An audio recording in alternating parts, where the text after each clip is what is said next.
Mon nom est Martin Thomas Côté en compagnie de Jean-Nicolas Boucher et Alan Lévesque et vous écoutez Les Injustes. Nous sommes dans l'âge du geek. Dans cette ère d'égalité, d'acceptabilité et de justice des internets, règne une ombre. 4 chevaliers de la culture populaire vont briser les standards. Nul ne sera à l'abri de leurs opinions. En tout temps, en tout lieu, les Injustes.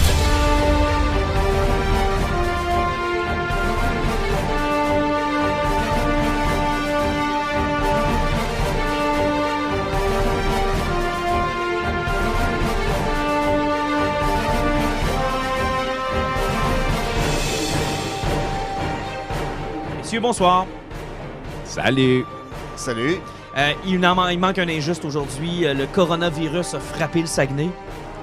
Ouais, effectivement, il a oublié de mettre son petit masque bleu, ça fait qu'il est tombé sur le côté. Oui, il s'est commandé trop de stock chinois puis il a pogné le virus cette semaine. Personne âgée, ça frappe très très fort le virus de la grippe. On ne doit pas se moquer de ça, les gars. Non, mais Patrice, effectivement, qui est sur le carreau, on va dire ça comme ça. Puis, de par la configuration de notre studio qui est pas très grand, puis qu'on se côtoie comme tout pas mal, on sort d'ici avec pas mal la sueur de tous les autres qui nous accompagnent. Il a pris la décision de pas nous contaminer, puis on va le remercier pour ça. Honnêtement, j'ai moi-même un petit début de rhume, puis j'ai comme pas le goût que ça vire en grippe. Là. C'est comme si on se frenchait 1 heure non-stop, toute la gang. Là. Non, ça, c'est ton fantasme, c'est pas pareil. Ah, ok. Il faut différencier les deux, Je Jean-Luc. vais regarder pour mon poison. Là, tu peux le garder pour ton poison, ou encore tout à l'heure, quand tu vas encore une fois me barrer le chemin quand je vais vouloir quitter le studio, en essayant de m'agresser sexuellement. #MeToo ici. Donc, il nous manque Patrice, qui va être de retour dans les 2 prochaines semaines. Faut dire que l'actualité a roulé beaucoup. D'habitude, on se fait des gros sujets, puis on dérape des 20 minutes sur des sujets bien précis. Mais là, il y a eu tellement de stock, puis c'est toi qui me le faisais remarquer, Alan, ça a déboulé rapidement en début d'année. D'habitude, c'est plus tranquille, mais là, ça n'arrête plus. Là. Dans les 2 dernières semaines, il y a eu beaucoup de petites nouvelles, tu sais. Des projets qui se mettent en branle, qui sont en pourparlers. Mais encore une fois, on est qu'à checker ce qui se passe avec des films comme Uncharted, He-Man et compagnie. Là. C'est des ébauches pour si jamais quand elles vont être cancellées ou si ça va avoir lieu, sauf que ça a beaucoup bougé depuis 2 semaines. Ça bouge énormément, puis il y a des studios aussi qui sont un peu sur la pointe des pieds. On pense au changement que Disney a fait avec 20th Century Fox, qui ne s'appelle plus maintenant 20th Century Fox. C'est la 20th Century. Et avec Searchlight, chose. Ouais, Searchlight qui est devenu juste Searchlight, je pense, une chose comme ça.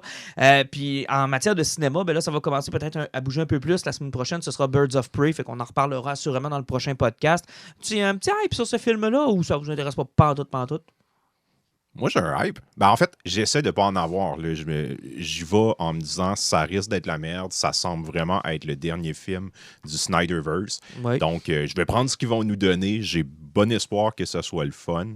Mais non, je te mentirais, je te dirais que je suis super hypé par le film. Par contre, je pense qu'il y a une belle opportunité d'avoir du fun. Alan, toi, bouffe. Je vais aller le voir. J'ai pas vraiment de hype parce que ça a tellement de l'air cheap que j'ai l'impression que même si le film est fun, le côté cheap, je serais pas capable de le lâcher. Je sais pas, moi, c'est drôle. La réflexion que j'ai est entre vous deux, tu sais, dans le sens où toi, tu dis que c'est le dernier du Snyderverse. Moi, je pense que c'est déjà exclu, là. Ils ont repris l'actrice parce qu'elle était populaire. C'est ça, exact. Là, parce mais que elle a encore le même look, au niveau de l'esthétique, ils vont garder encore les... Ça me fait penser un peu à ce qu'ils ont fait avec Deadpool. Ils ont gardé l'acteur, puis ils ont rechangé la franchise, puis merci, bonsoir. Puis tu sais, ça ressemble un peu à ça. J'ai l'impression que les liens avec le Schneider Universe, il n'y en aura pas bien gros. C'est la Deadpool féminin. Fait que, tu sais, est-ce qu'ils vont l'assumer à 100% ou ils vont vouloir encore, genre, nous faire une histoire très brodée avec quelque chose de... D'après moi, c'est déjà assumé. On voit dans la bande-annonce qu'elle s'adresse aux spectateurs. Tu sais, le film s'appelle l'histoire d'émancipation de Harley Quinn. Puis pendant la narration, elle s'adresse aux spectateurs. Elle brise déjà le 4e mur, ce qui est normalement... normalement un indicateur. Puis je suis un peu comme Alan, c'est-à-dire que l'aspect cheap me fait peur. C'est-à-dire que là, OK, on donne le green light au projet, faites-le pareil, mais tu sais, faut que ça nous coûte le moins cher possible. Est-ce que ça va affecter le fun qu'on va avoir? Tu sais, c'est des choses, c'est drôle, c'est des questionnements qu'on avait avec certains films qui sont sortis auparavant, puis finalement, on est sorti quand même avec une bonne impression. Tu sais, moi, je me rappelle de Venom, on n'était pas tendre envers Venom avant de le voir. Là. Puis malgré ses défauts de réalisation puis son histoire entrecoupée, on adorait ça. On a eu du fun. Là. On est sorti de là, puis on a fait comme, c'était vraiment plaisant. Tu sais, on n'a pas fait comme... Alors, à peu près comme Suicide Squad avant les 30 dernières minutes du film. Pour moi, ça s'est gâché bien avant ça. T'es chanceux si t'as fait jusqu'aux 30 dernières minutes. J'ai eu certains jobs, mais après le bar, là, ça c'était mort. Mon Dieu, c'est tellement difficile. Mais bon, on verra. Donc, ça sort... Puis tu sais, l'indication de... Le moment où tu sors un film en dit beaucoup aussi sur les espoirs d'un studio. Tu sais, si tu sors ça le 7 février, là, c'est, tu sais, prends l'argent que tu vas faire puis sac ton camp. Là. Ouais. C'est pas un gage de gros succès. Je pense que Warner a un petit peu plus confiance à Warner. Mais je suis curieux quand même, parce qu'ils ont quand même une estimation de 47 millions pour la première fin de semaine, ce qui est quand même vraiment beaucoup. C'est beau, ils feront pas ça. Là. Ben, c'est quand de rentrer dans son argent. Ça n'a pas été un succès critique. Par contre, le film a fait un bon score au box-office. Fait que moi, d'après moi, ils sont confiants que ça va le faire. Mais c'est pour ça que la date est importante. Tu dis, ils vont faire combien, Alan, 47?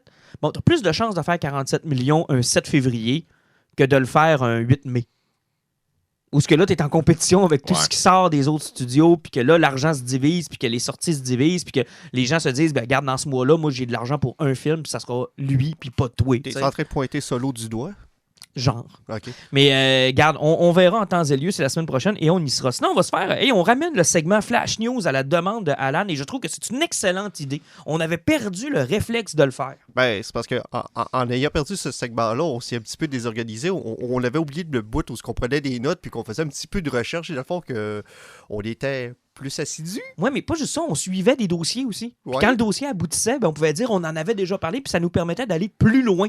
Là, des fois, on est en rattrapage. Là. On a des réactions sur des choses qui sortent au moment où ça sort. Parce que le but, c'est de vous faire, oui, découvrir des nouvelles choses, mais c'est aussi de vous faire un petit check-up de ce qui se passe aussi, que vous n'avez pas eu le temps de lire ou de voir, puis de regarder ce que nous, on en pense, de où est-ce que ça s'en va. Fait que c'est un peu le but du podcast. D'attirer votre œil et votre intérêt. Un début d'année, c'est une bonne idée de recommencer ça, parce que, oui, de septembre à décembre, c'est toujours des grosses périodes, tu sais, tous les gros hits de cinéma, plein de choses, on avait du gros, parce que là, on est sur un début d'année. C'est qu'on va recommencer à faire un petit segment qu'on avait du bien du fun à faire dans le temps. Puis on commence avec Obi-Wan. On va se faire un petit bloc Star Wars parce que dans le monde de Star Wars, ça a énormément bougé. Bon, là, les rapports indiquent que Obi-Wan, ça commencera pas à date que c'était supposé commencer. On s'inquiète ou on s'inquiète pas? Ben, moi, je m'inquiète pas parce que la série est supposée sortir genre dans vraiment longtemps. Mm-hmm. C'est juste qu'ils ont eu un problème encore de scénario. Kathleen Kennedy, Disney, Star Wars, problème de scénario. C'est rendu presque habituel. Là. C'est juste normal. Si on lit entre les lignes à peu près qu'est-ce qu'ils ont dit, c'est qu'ils se sont rendus compte que finalement, il allait avoir un gars qui allait sauver un bébé. Hein? Ben, c'est parce que c'était Obi-Wan qui protégeait bébé Luke. Ouais. Puis là, on vient d'avoir Mandalorian qui sauvait bébé Yoda. Ouais. Là, ils ont fait... Oups. On a un problème. Mais pourtant, ça les a jamais vraiment empêchés de se répéter. Là. Mais Elle se repart.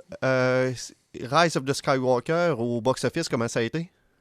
Il a fait beaucoup d'argent, sauf que si tu compares à Force Awakens, c'est 50% de moins. Ah ouais, je sais, c'est fou raide, là. D'habitude, ce genre de série de films, là, le box-office va en montant, il va pas en diminuant de moitié. Sauf si tu t'appelles Peter Jackson et tu es aux commandes de Lord of the Rings.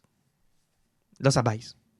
De film. Ah ben, pour le Hobbit, mais pas pour les trois autres. Je te confirme qu'il y a pas mal plus de monde au Retour du Roi qu'à la communauté de l'anneau. Mais si on prend les trois autres, là, on a descendu les marches quand même assez rapidement. Mais je lisais l'entrevue d'Ewan McGregor qui disait de ne pas s'inquiéter, que c'était normal. C'est du PR. C'est du PR, c'est du PR, puis pas juste ça. Puis le fait qu'ils disent aussi qu'ils vont respecter le délai, c'est du PR. De toute façon, on sait tout ce que Disney fait quand ils font signer des ententes. On l'a vu avec James Gunn. Quand je disais qu'elle allait revenir, c'est sûr et certain, mais il n'avait pas le droit de le dire par rapport à ce qu'il avait signé. Dès que l'échéance a passé, il a ouvert sa gueule et il a dit qu'il revenait. Et le fait qu'on réduise ça à 4 épisodes... Exactement. Ça, avec Mandalorian, c'est tel que tel. Si on regarde Mandalorian qui prenait le temps de placer ses pièces puis il a fait des premiers épisodes de 30 minutes, là, s'ils font 4 épisodes de 50 minutes... Ah, moi, ça fait mon affaire. Plutôt que 4 épisodes de 35 minutes, ça revient au même temps, à peu près. Oui, puis moi, ça fait mon affaire. J'aime le format, moi, 4 mini-films, mettons, là, comme la BBC le font, par exemple. Les autres, c'est plus que 54 minutes. Là. Ils font du 90 minutes. Là. Mais moi, j'haïs pas le format de 3 mini-films. Là. Je déteste pas ça. Moi, peu importe le format, raconter une bonne histoire. Là, que ce soit en 4 épisodes, que ce soit en 50, moi, tant que c'est bon. Là, mais qu'est-ce qu'on peut raconter avec Obi-Wan? Je le sais pas. Ça m'intéresse pas, moi. C'est pas que ça m'intéresse pas, mais puis là, je sais qu'Alan est très sensible, alors je vais faire attention. Exemple, on annonce la 7e saison de Clone Wars. Je suis très excité parce que j'ai beaucoup aimé Clone Wars. N'empêche qu'on sait tous comment ça va finir. Là. Et il y a quand même un carré de sable qui est tellement limité. Puis si tu fais de quoi de trop intense dans ce carré de sable-là, puis de quelque chose de trop wow, ben t'affectes le reste. Ben, qu'est-ce qu'ils vont faire avec Clone Wars, la 7e saison? Ils t'as checké la bande-annonce, puis tu vois qu'est-ce qu'ils font. Ils profitent de la série Rebels qui avait mis Ashoka sur la map, comme quelqu'un qui faisait partie de la fondation de la rébellion. C'est qu'ils vont pousser d'un côté Ashoka, puis de l'autre côté, qu'est-ce qui a été spoilé un petit peu qu'on a vu apparaître dans le Mandalorian. Le Death Watch qui arrive directement de Clone Wars. Exact. C'est qu'on va voir en parallèle l'évolution d'Ashoka avec le Death Watch qui est de l'autre côté. Possiblement, on va avoir jusqu'au moment où le Death Watch commence à se faire décimer tranquillement, pas vite. OK, ouais, c'est ça. Mais là, ça devient, écoute, pour Anakin et Obi-Wan, ça veut dire quoi, ça? Ben, Anakin, on va rien... Moi, ce que j'aime, parce que quand tu vois la bande-annonce, l'allure de Anakin, c'est que plutôt que voir sa descente en enfer de 2 secondes dans Revenge of the Sith, j'ai l'impression qu'on va voir une descente en enfer qui a beaucoup plus d'impact. On va voir qu'il y a un côté très, très dark dans cette série-là. J'ai hâte de voir. Toi, Jean-Nic, tu me dis, tu sais, quand je posais la question, qu'est-ce qu'on peut bien raconter avec Obi-Wan? Ben, c'est ça, parce que je comprends tout ça, mais le côté, la série s'appelle Obi-Wan, donc on sait que ça va être au centre de lui. On veut-tu vraiment suivre un Obi-Wan qui a perdu la foi dans un peu tout, qui est tout seul sur la planète et qui doit surveiller Luke? Genre, quand on a appris que finalement le scénario ressemblait trop à Mandalorian, j'ai comme fait « Oh my God, c'est vrai », parce que quand tu y penses, là, c'est comme... C'est logique, là. C'est ça que tu vas écrire. Il y a un jeune Luke qui est bébé ou qui est enfant, puis lui, ben, il est dans l'ombre, puis il le protège de trucs qui pourraient arriver. Genre, ça me tente déjà pas d'écouter ça. Mais ça, je suis prêt à défendre, par exemple, le fait que Obi-Wan, contrairement à ce qu'on essaie de me faire croire, parce que souvent, quand j'ai une discussion avec des gens sur Star Wars pour dire que Luke n'aurait jamais fait ce qu'il a fait dans Last Jedi, les gens me disent « Oh, mais Obi-Wan, il l'avait fait, lui. » Non, Obi-Wan n'est jamais parti en disgrâce, là. Non. Même dans l'épisode 4, quand tu le réécoutes, là, tu fais pas face à un gars qui est aigri, là. Crime, il reçoit le message de la princesse puis il est prêt à y aller. T'as pas à le convaincre, là. Il était prêt. Puis quand il voit Luke qui arrive avec le message, il se dit dans sa tête probablement « Fuck le timing, c'est là que ça se passe, tu sais. » C'est peut-être pas un aigri, parce qu'on aura l'occasion de reparler de Picard tout à l'heure, puis de cette tendance maintenant à nous montrer les vieux comme des personnages aigris qui ont tous échoué quelque part dans leur parcours. Mais enlever Obi-Wan de la liste des vieux aigris, là... Oui, il a échoué. Il a réussi à protéger les kids, mais on s'entend que... Oui, mais je veux dire, il était en marge de la République. Excuse-moi, il a quand même crissement torché Anakin. C'est juste qu'il l'a pas achevé parce que c'était contre sa religion, c'était contre sa valeur, mais il avait torché en sacrement. Mais il était en attente. Il n'a pas abandonné. Pas juste qu'il n'a pas abandonné. Aussi, peut-être on s'entend, c'est parce que le poids qu'il avait sur le dos de Luke Skywalker, ça tentait-tu vraiment d'y donner à un moment donné? Ouais. Tu sais, s'il aurait pu l'éviter à Luke, puis la galaxie... Probablement. Possiblement qu'il aurait accepté ce qui se passait. C'est juste qu'il attendait que le déclic se fasse. Tu sais, Yoda avait l'air beaucoup plus dans Empire Strikes Back d'un vieil aigri qui ne croit plus en rien. Il voulait pas former Luke, il n'y a plus d'espoir, allez pas battre l'empereur pour rien à faire avec ça. 900 ans, tu auras. Ben, c'est ça. Moi, ce personnage-là colle pas mal plus au vieil aigri que Obi-Wan. Mais maintenant, je suis un peu d'accord avec Jean-Nic. Du moment où il est sur Tatooine, puis il doit pas trop s'écarter parce que c'est un ermite. Puis il peut pas non plus aller faire des missions, aller voler partout. Puis puis à toutes les fois que tu lui fais faire quelque chose, que t'embarques, tu fais passer sur Tatooine, t'as le danger du retcon. Oui, t'as le danger de rencontrer du monde. Ben oui, puis épisode 4, faut que tu fasses attention. Moi, je suis très curieux parce que dans la légende là, des anciens romans de Star Wars, à l'époque, il avait sorti justement la prélogie. Il y avait sorti un roman qui s'appelait Kenobi. Oui. Puis c'était juste un western spaghetti sur l'implication d'un vieillard qui se promenait. Il était pas vraiment vieux, qui se promenait sur Tatooine, puis qui voulait pas s'impliquer avec le monde jusqu'au temps qu'à un moment donné, il y avait comme pas vraiment le choix. C'était sa conscience. Donc, c'est Mandalorian. Mais c'est ce qu'on a vu dans Mandalorian. Non, c'est pas qu'il était aigri, c'est juste que sortir son sable laser, ça fait comme. Ça l'identifiait. Ça l'identifie one shot. Puis même si tu pognes quelqu'un, tu le fais le voler dans les airs, puis tu tires d'un mur, ça t'identifie pas pire comme un Jedi aussi. Effectivement. Mais j'ai hâte de voir où est-ce qu'on s'en va avec ce projet-là. Moi, juste de revoir Ewan McGregor en Obi-Wan Kenobi, pour moi, c'est déjà beaucoup. On pourrait avoir une belle finale. Il peut reprendre la dernière séquence de Rebels avec Darth Maul, puis au moins te le montrer qu'il te le coupe pas rien qu'un peu. Effectivement. Mais ça, t'es obligé de le refaire. Ça a été fait dans Rebels. T'es obligé de le faire en vrai. Pour toi, pour la revoir mourir une deuxième fois? Peut-être, oui. Moi, ça me plairait beaucoup, beaucoup, beaucoup.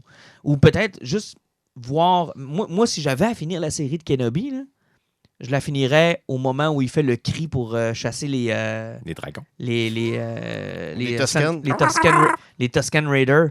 Moi, je finirais ça comme ça. Comment ça se fait qu'il était à ce moment-là en train de se promener? L'avais-tu vu? L'avais-tu senti que Luke était en danger? Puis, ça te fait un beau lien avec l'épisode 4. Moi, si j'avais à le finir, je le finirais comme ça. Heureusement que c'est pas toi qui es à la tête. Ils ont fini Rogue One comment, Jean-Nic? Ah oui, c'est vrai, avec le premier plan de Star Wars épisode 4. Fait qu'ils sont bien capables de le faire. Ouais, tout est possible aussi parce qu'on ne sait pas sur quelle timeline qu'ils vont travailler. Puis, tu sais, il y a plein d'autres possibilités qui vont mener là-dedans parce que de plus en plus avant sur Star Wars, plus il y a du monde qui commence à parler sur Ashoka. Tu sais, quand tu dis que même Rosario Dawson commence à faire des hashtags, là.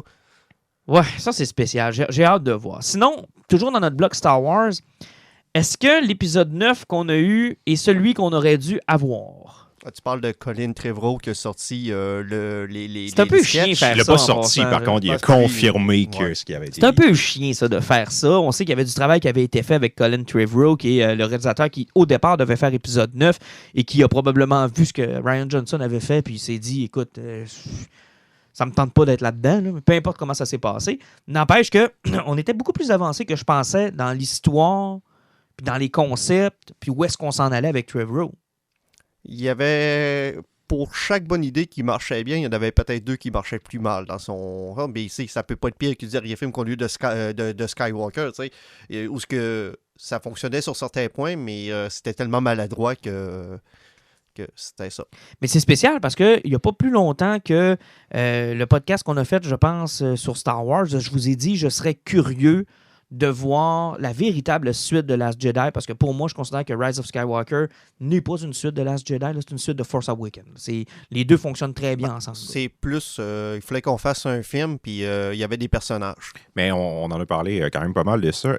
Vous êtes-vous capable de donner des exemples de c'est quoi les gros changements? Là? Je les connais, mais pour qu'on en parle peut-être rapidement. vas-y, De Alan. un, c'est parce qu'il retconne directement ce qui s'est passé avec The Last Jedi. Ça fait que c'est vraiment, ils sont tous écrasés.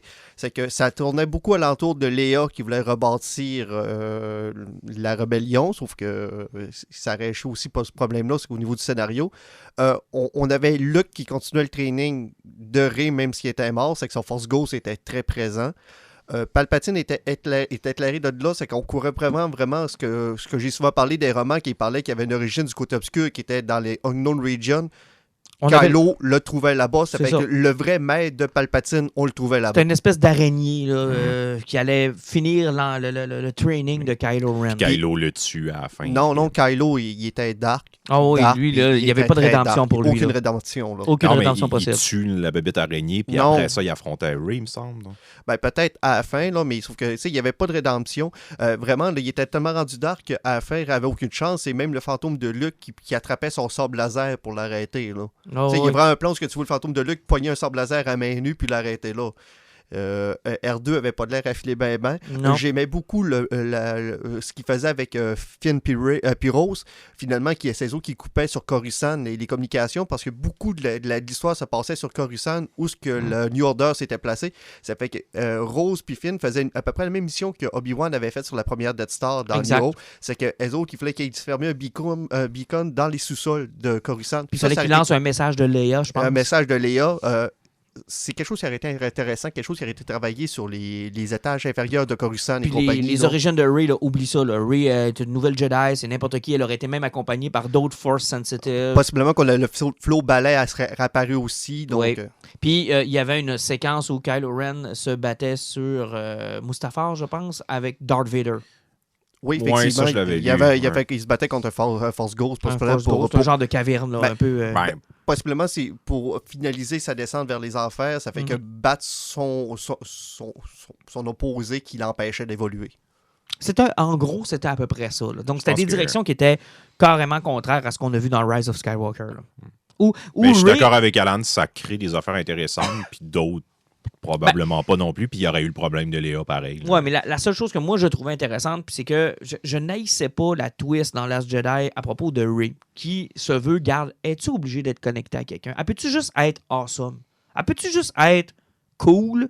Venir de fuck all, on s'en calisse, elle est juste bonne, puis elle est juste forte. Mais je suis d'accord avec ce qui est arrivé dans Rise, c'est que Abrams, c'est pas ça qu'il a planté dans Force Awakens. Tranquillement, Il t'es nous en l'a- train de revenir à Non, mais il nous l'a la joué. Jedi. Tu sais, non, c'est que la liberté que Last Jedi a prise était pas là dans Force Awakens. C'était déjà pas ça. Déjà, on sentait qu'il voulait pas s'en aller là. Puis c'est de valeur parce que là, on a la fille de Palpatine qui, à cette heure, porte le nom de Skywalker. Ben, il y a un gros avantage. Il faut se dire que grâce à cette série de 3 films-là, la prélogie, on trouve que c'est une histoire cohérente qui suit. Et ce qui est plate pour la prélogie, c'est qu'il n'y avait pas le choix, il y avait une destination. Il n'y avait pas le choix. Ils ont comme vraiment, tu sais... Il savait où il allait Ils atterrir. savaient où ils s'en allaient. puis il y En avait tout cas, pas, on n'a pas fini de parler de Star Wars, ça a de l'air. Non, puis tiens, peut-être juste en terminant, on a parlé de Clone Wars rapidement, la 7e saison. Est-ce que ça va être suffisant pour me réabonner à Disney+? Je ne le pense pas. Ben, je vais attendre que la saison soit finie au grand complet, puis je vais en profiter pour écouter la 2e saison de Résistance et Clone Noir en même temps. C'est que je vais avoir 2 séries de Star Wars à écouter one shot. Probablement ce que je vais faire. Puis dans le monde des jeux vidéo, tu me parlais de Knight of the Old Republic. J'ai jamais joué. Ça, c'est vraiment les jeux qui ont mis Star Wars sur la map, qui étaient faits par BioWare à l'époque. C'était des jeux de Star Wars basés sur Donjon Dragon 3e édition, dans le fond. OK. Ça se passait vraiment avant la prélogie. Là, on parle du 10 000 ans dans le passé, là, comme dans Legion, là, parce que je pense que présentement, Disney, s'ils font faire du KOTOR, ils veulent faire 1000 ans avant, ce qui est plus de sens que 10 000 ans avant. Mais c'était vraiment des jeux de rôle où ce que tu peux selon tes choix, tu devenais un Sith ou tu devenais Jedi lumineux, puis tes pouvoirs étaient en conséquence. C'est des jeux que j'ai dû faire à peu près 7-8 fois chaque minimum. Puis ils veulent refaire ça chez EA?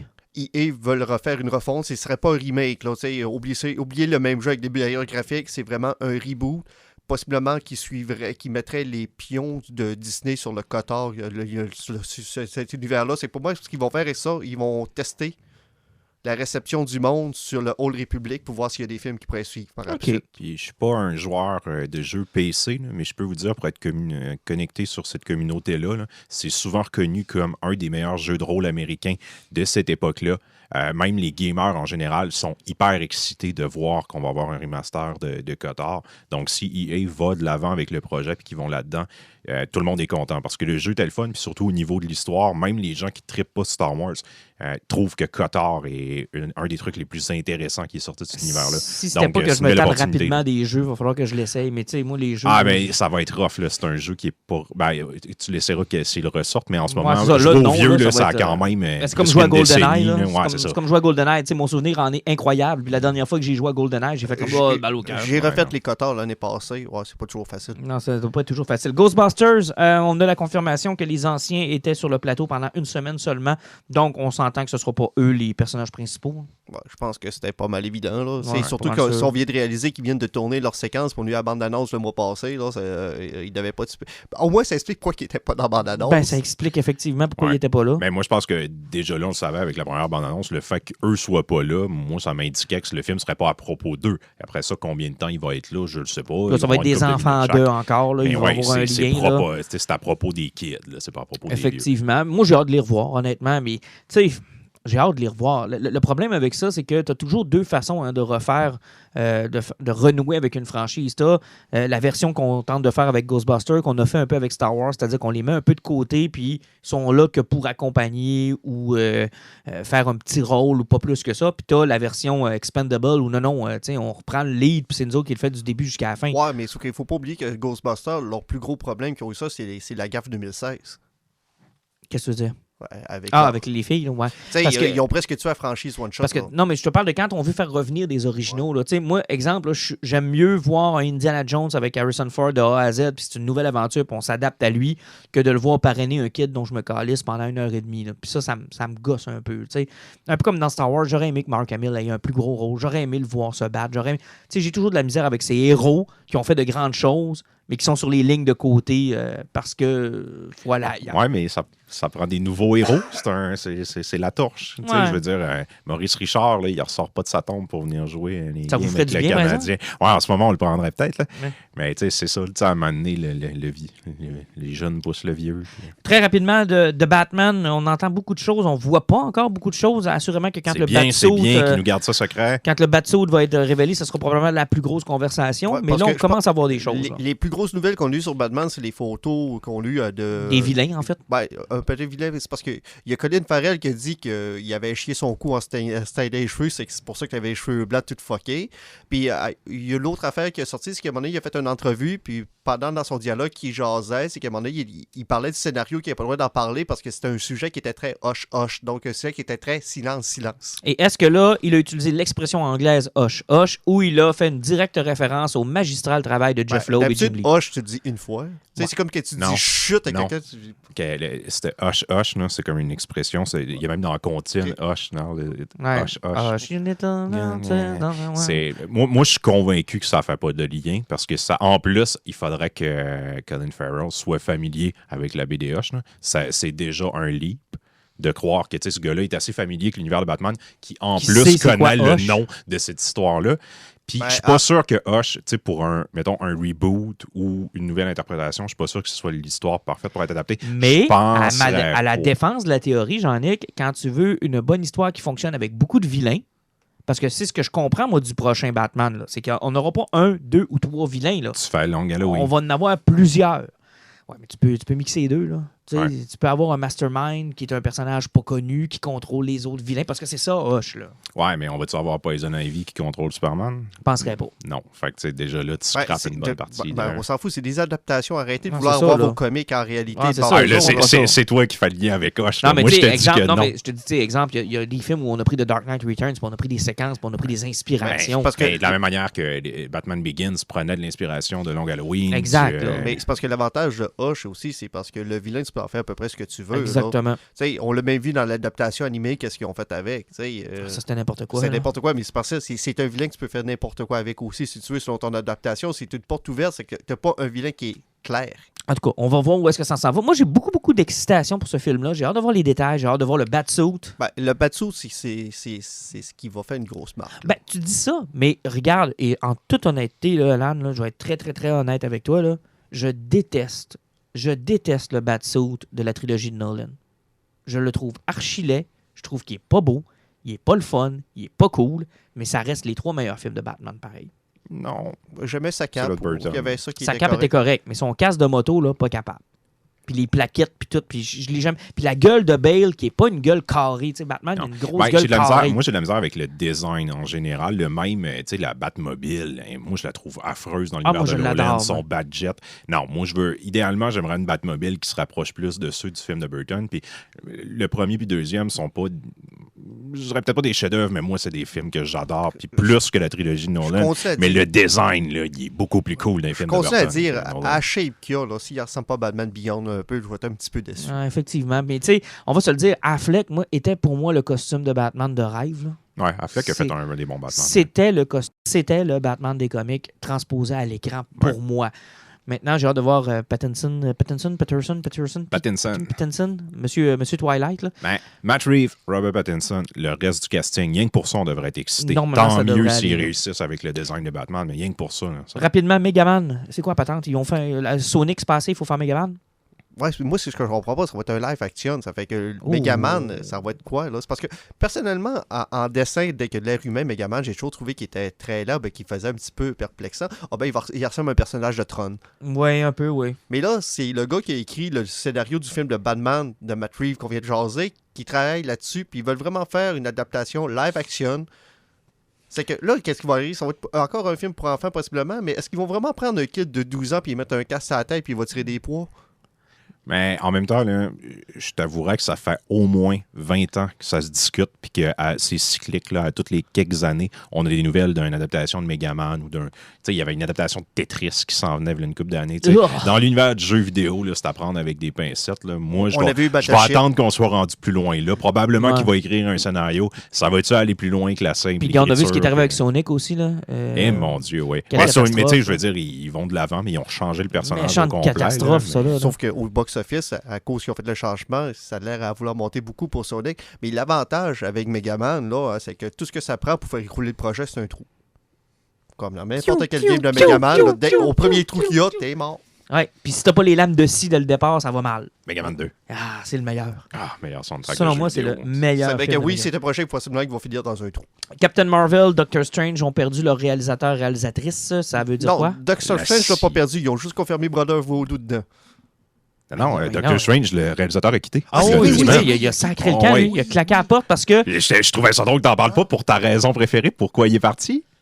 Oui, divergence d'opinion. Divergence créative. Ben, en fait, regarde, ça semble clair, là, ils l'ont jamais dit, mais lui, il voulait s'en aller dans une trame plus horreur, puis Disney veut pas. Disney veut rien savoir. Ben, les autres, pour moi, ils voulaient faire un film d'horreur comme Thor Ragnarok, c'est qu'il y avait plein de jokes. Ah, mais tu sais, moi, je trouvais que la trame était correcte. C'est correct qu'il y ait un Marvel que les enfants soient peut-être pas capables d'aller voir. Puis si tu le rends pas trop accroché et pas trop nécessaire au reste de ta trame, c'est pas grave qu'il y en ait un qui soit un peu champ gauche. Tu peux le ramener dans les Avengers pareil. Ben oui, mais il peut avoir des films qui sont pas pareils à tout le reste. Moi, je trouvais ça super intéressant, un film d'horreur avec The Multiverse là, de Doctor Strange. Je trouvais ça excessivement intéressant. Ben, le multivers est un univers parfait avec ça, avec tous ces multiples démons. Oui, mais le problème, c'est qu'un film d'horreur, comment on fait ça à Hollywood, il faut que ça coûte pas cher et ça rapporte beaucoup. Un film de Marvel, ça coûte très cher. Puis en étant horreur, tu rapporteras pas autant. Fait que tu vas probablement être perdant. C'est ça. C'est ça, là, l'équation. Là. Elle est aussi simple que ça. Puis, dis-toi qu'ils ont aussi en tête, ils viennent de racheter Fox, là, puis Ouais. ils sont pognés que New Ten, là, que finalement, ils devraient sortir au mois d'avril, là, mais pour eux autres, Marvel puis Horreur, c'est ça que ça leur sonne. Ah non, Fait ils n'ont que pas ça- le goût. Là. Ils ont vraiment Ils ont pas joué le goût ça de là. save, ils l'ont pas sorti le 1er avril, mais le 3 avril. Puis chez Captain Marvel, ben là, elle est partie. On sait même pas pourquoi vraiment qu'elle est partie, elle est juste partie. Ouais, elle est juste partie. Puis tu vois, dans toutes les annonces de Phase 6, 7, 8, 9, 10, 12, Captain Marvel, c'est même pas pointé le nez. Là. C'est les gens qui leur ont rappelé qu'il était supposé en avoir un 2.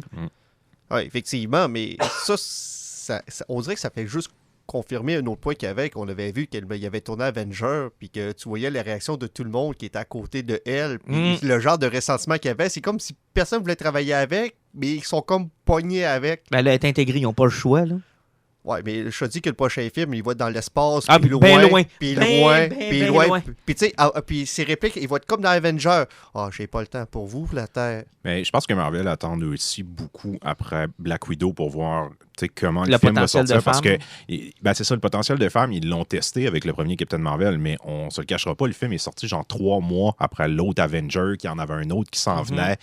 Il avait teasé que le personnage allait être important dans Endgame. Fait que ils ont ramassé beaucoup de public qui allait le voir par défaut. Là, avec Black Widow, ils sont post tout l'univers, là, ça nous a amené vers Endgame. Là, c'est le premier film qui va sortir après, si on oublie Spider-Man. Là. Non, Spider-Man était sorti non, avant c'est sorti ou après. après. En tout cas, Mais je comprends ce que tu veux dire. Après c'est un bon comme- bout, là, ça c'est fait, ça. ça fait Là, longtemps. ça va être là. leur premier nouveau film. En plus, c'est avec un personnage que tout le monde connaît déjà. Puis qui est Scarlett mort. Johansson. Ben, c'est ça. Fait qu'il y a beaucoup de points d'interrogation là-dessus. Puis je pense que eux autres, ils attendent de voir comment le box-office va réagir Non, à ce j'haïs pas film-là. ta théorie. Puis ils vont prendre des décisions par Ben, rapport à Captain Marvel. moi, je continue à là-dessus. dire, check sur IMDB, que c'est les projets qui s'en viennent de Brie, là.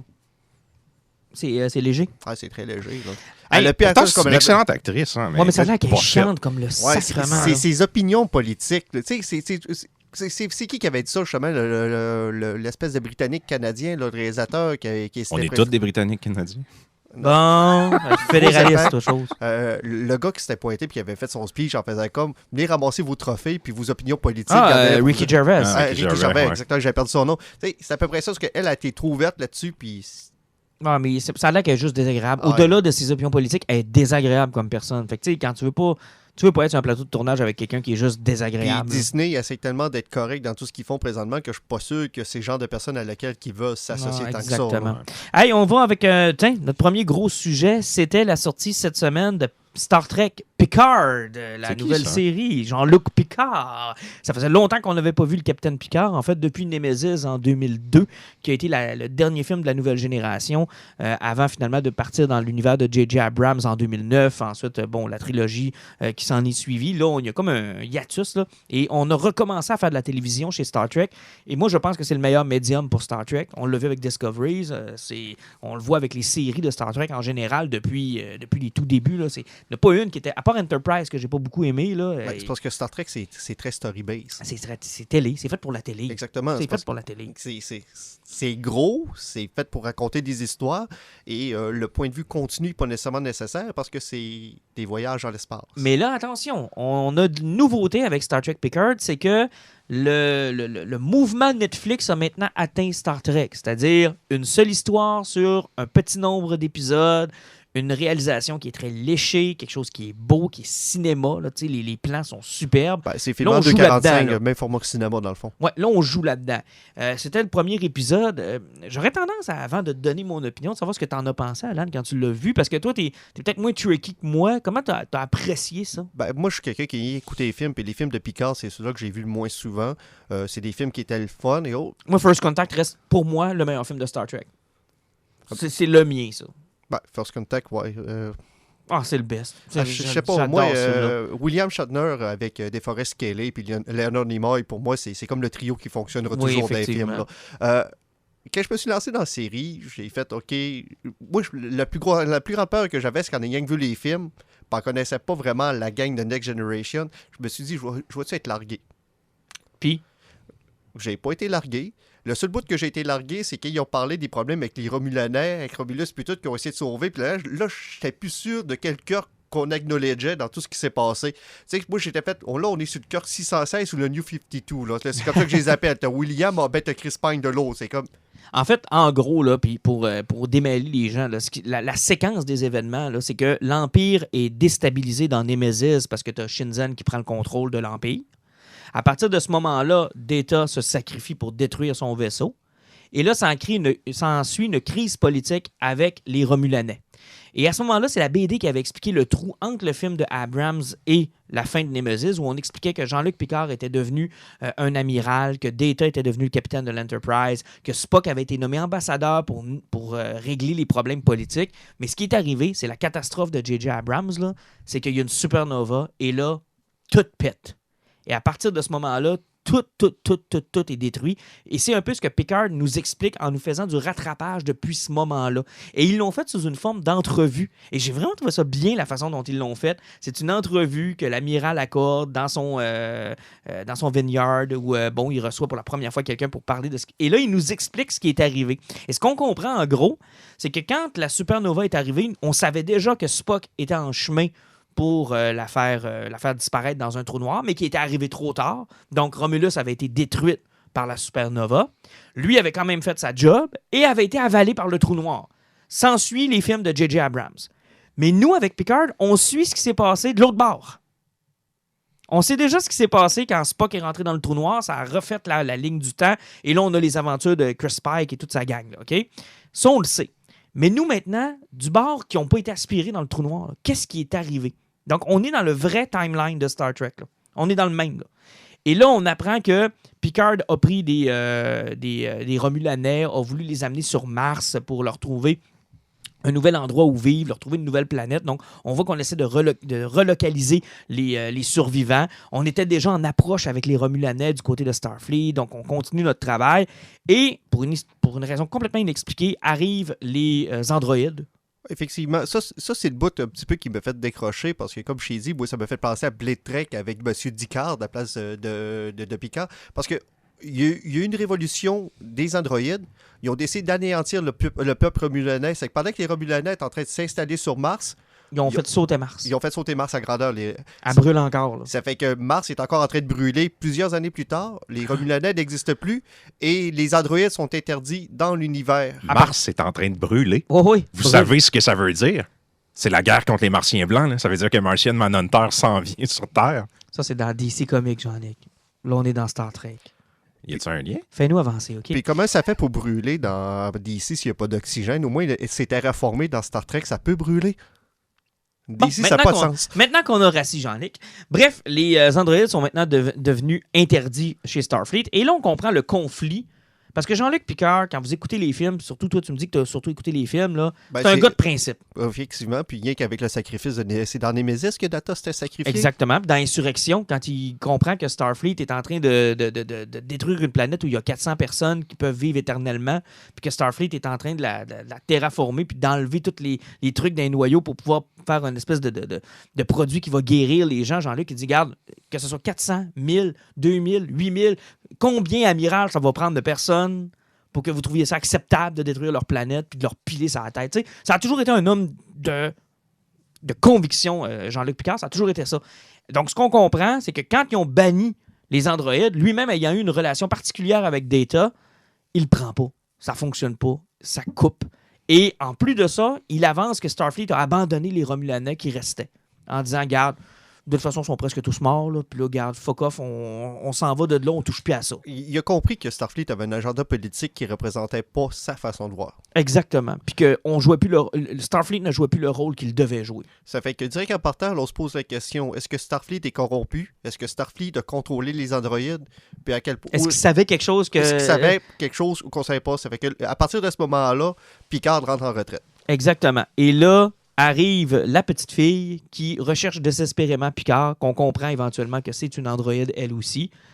Et là, s'ensuit l'espèce d'histoire un peu Blade Runner, finalement, où... Effectivement, où ce que Data aurait une fille, ou bien plutôt que c'est... Il y a eu des jumelles. C'est son bagage. C'est parce que, en quelque sorte, pas longtemps avant que les androïdes soient interdits, il y aurait eu une science qui aurait permis de créer des androïdes, mais humains. C'est-à-dire vraiment avec un corps humain, il aurait pu implémenter des sentiments plutôt à peu près comme un réplicant. Exactement, c'est des réplicants. C'est des réplicants. Donc, sauf qu'il y a eu un test qui a été fait, puis c'est possiblement Data qui l'avait fait en créant des jumelles avec son bagage génétique. Exact. Et là, ces deux filles-là veulent entrer en contact avec Picard. Picard décide d'embarquer dans la quête. Parce que s'il y a quelqu'un qui peut savoir ce qui s'est passé avec les Romulanais puis la crise androïde, c'est possiblement Data. Exactement. Puis Picard, lui, étant impliqué là-dedans, puis sachant un peu comment ça fonctionne, il se laisse entraîner. Et honnêtement, c'est bien filmé. C'est bien fait. J'adore Patrick Stewart. Moi, je suis embarqué à 100%. Là. On vous spoilera pas les 15 dernières secondes parce que c'était... Awesome. Ouch. C'était awesome. Les 15 dernières secondes de l'épisode, tu fais comme « Oh my God, où est-ce qu'on s'en va? » Et honnêtement, c'est bien fait. La seule chose que je reproche à Picard, c'est deux choses en particulier. On vient d'en parler. Le fait que c'est très Blade Runner, dans le sens où l'histoire on l'a déjà vu, cette histoire-là. J'ai hâte de voir ce qu'ils vont faire avec. Parce que tu peux partir sur les mêmes bases puis décider d'aller complètement ailleurs. Puis des fois, c'est même souhaitable qu'on fasse ça parce qu'on brûle tellement de bonnes idées avec des mauvais films. Mais là, on repart avec cette idée-là, puis c'est vraiment dans l'univers de Star Trek que ça va se passer. Ça, je trouve ça très intéressant. L'autre problème que j'ai, puis j'ai hâte de voir les prochains épisodes, voir si ça va se... C'est cette tendance à voir la vieillesse comme l'échec, à être aigri, Ben, c'est parce plus que rien vouloir savoir de rien. à chaque fois qu'on voit ces héros-là, c'est parce qu'à un moment donné, tu fais comme « Hey, jeu de carrière, awesome, awesome, awesome ». À un moment donné, tu fais ça un mur, tu fais comme « Moi, je m'assis puis je pleure Puis le problème, c'est qu'on n'a jamais vu ce mur-là. ». Ouais, On a effectivement. assisté à l'ensemble de leur carrière. Puis là, je parle ici de héros en général qu'on a vu vieillir. Quand on les retrouve, ils sont toujours détruits, démolis. Puis ils n'ont plus d'idéaux. J'aurais aimé ça, moi, que. Puis je parlais avec les gars des Mystérieux Étonnants. Puis ils me disaient, ouais, mais en même temps, ça prend une histoire, une intrigue, ça prend un problème. Ouais, mais j'aurais pas haï ça, moi, qu'on retrouve Picard juste à la retraite. Puis que ça s'est bien fini. Puis que finalement, il y a quelque chose qui arrive de Data, De puis Data, ça que- fait juste l'interroger. Puis, ou qui réalise que Starfleet n'a pas été correct à quelque part, puis qu'il s'en était pas rendu compte. Mais ou- ça aurait été un vieux cliché aussi, ça. C'est quelque chose qu'on voit souvent au cinéma. Puis là, tu sais, il dirait « Ah non, les jeunes sont là à cette heure. Moi, j'ai pris ma retraite. » Même si ça a bien été, il n'est pas arrivé de rien de négatif. Mais il dirait « C'est plus mon combat, c'est plus mon époque. » Et là, il y a un enjeu personnel qui revient dans le front et il n'y a pas le choix d'y aller. Mais c'est le regard C'est sur la- exactement ce c'est qu'ils parce font, que- mais... Regarde, je vais vous faire une confidence. OK, j'ai peur de la vieillesse. J'ai vraiment beaucoup peur de ça. J'aime pas ça. J'ai peur de ça. Je me lève la nuit pour y penser. Je déteste ça.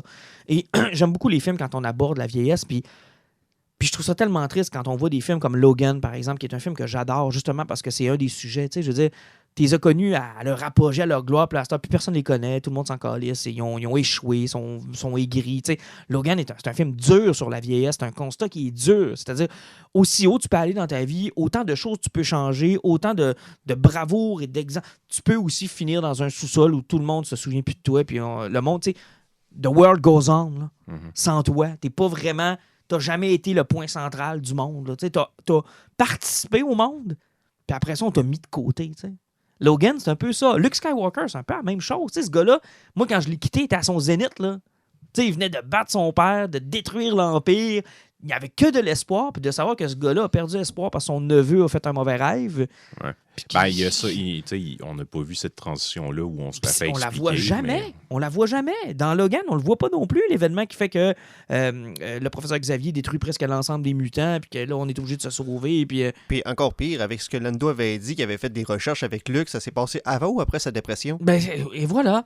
Tu sais, il y a plein d'exemples comme ça dans le cinéma qui me font dire que les vieux, des fois, ça finit mal. Tu sais, je trouve ça triste pour eux autres. Tu sais, j'étais déçu de voir que Picard, qui était un gars intègre, qui était un top admiral, qui était le king du king après James T. Kirk, là, a fini dans son champ de vigne, triste, faible. Et je me suis rappelé une interview de Patrick Stewart qui avait dit après Logan, je veux plus faire ce genre de rôle-là, je veux pas donner l'impression que je vais juste jouer des vieillards affaiblis. Là. C'est pour ça que c'est aussi que ça va aller à partir du deuxième épisode. Il va falloir qu'il soit dans l'action. Il va falloir qu'il soit pas sur les lignes de côté. Là.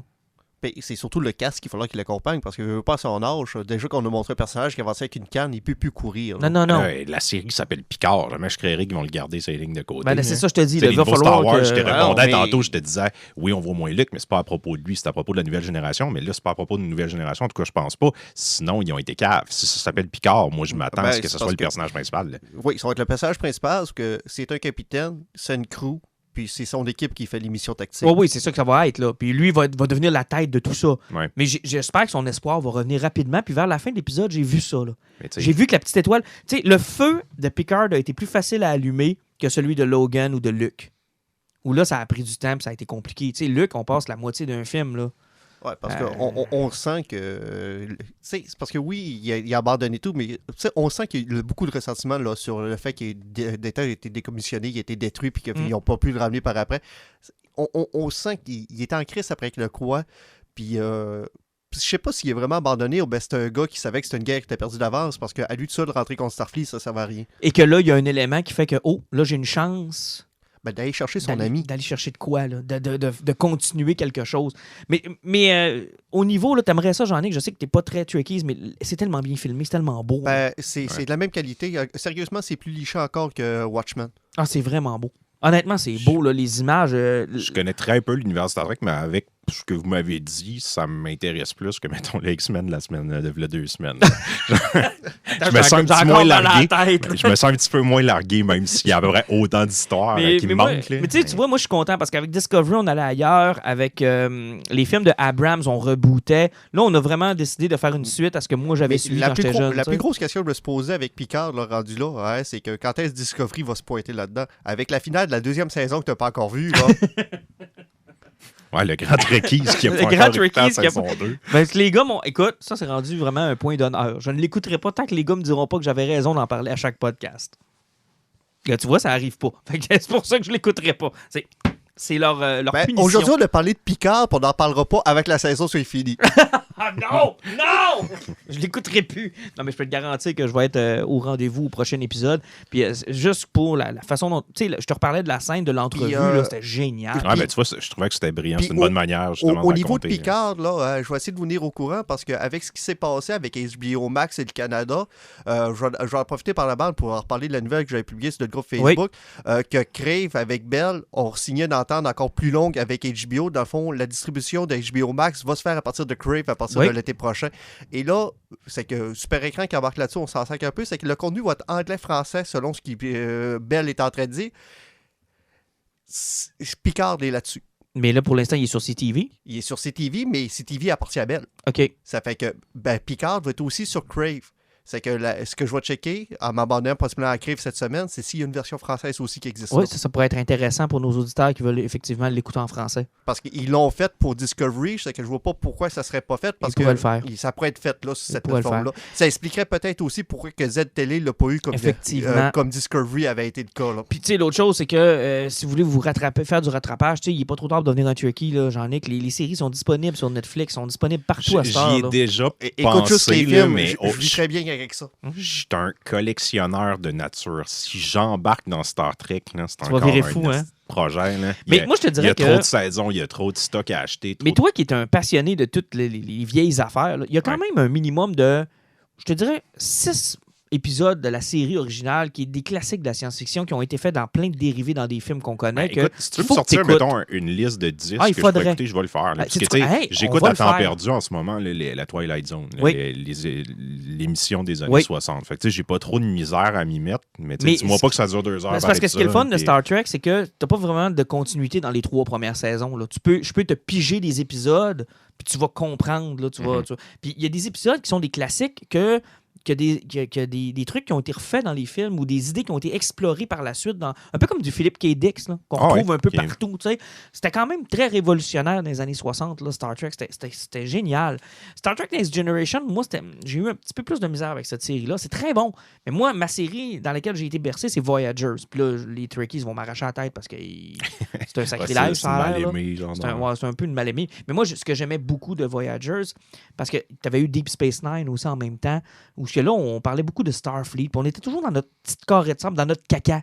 Tandis que Voyager, on prenait le vaisseau, on le sacrait au fin fond de la galaxie, perdu, avec aucun contact. Donc, Starfleet, ça n'existait pas. Il n'y en avait pas. C'était un crew perdu dans l'espace qui devait revenir à la maison et que s'il le faisait à vitesse maximale, ça allait lui prendre 70 ans. C'était ça, Voyagers. Et ça, j'adorais ça. Parce que là c'était... Est-ce qu'on continue dans les conventions, on continue de suivre les règles, on continue de suivre notre rang, on continue d'avoir une hiérarchie, ou on s'abandonne, puis garde au plus fort la poche, puis on se... Puis tu sais, là, il essaie de recréer un peu cette atmosphère-là. Puis ça, moi, j'avais adoré ça dans Voyagers. Mais, C'était comme le vagabond, dans le fond. Ouais. La série qui a un chien. Là. Ouais, il était très loin de chez eux, puis il fallait qu'il repasse tous ses compas moraux en retournant à la maison. C'est ça, Alan, le Voyagers, c'est le vagabond de Star Trek. Bon. J'ai moins le goût de l'écouter. Ouais, je te fournirai une liste. Tu m'avais hypé, puis là, Alan vient de mettre un pseudo. Il était trop parti, il fallait que j'arrête ça. Je te ferai pas écouter Voyagers parce que là, il y a une espèce de continuité dans cette série-là. Mais pour les premiers Star Trek, t'as des épisodes qui sont super cool. Puis un peu comme Alan l'a dit, les films aussi, c'est... Surtout Star Trek 5. T'écoutes pas le 1, en fait. Ben, Est-ce quelqu'un qui écoutait le 1? Ben, il faut que tu skippes le bout de ce qui présente le vaisseau, que ça fait... Non, faut que tu le skippes au complet, c'est tellement plate. Ça dure 22 minutes, ça? C'est un film de chaises.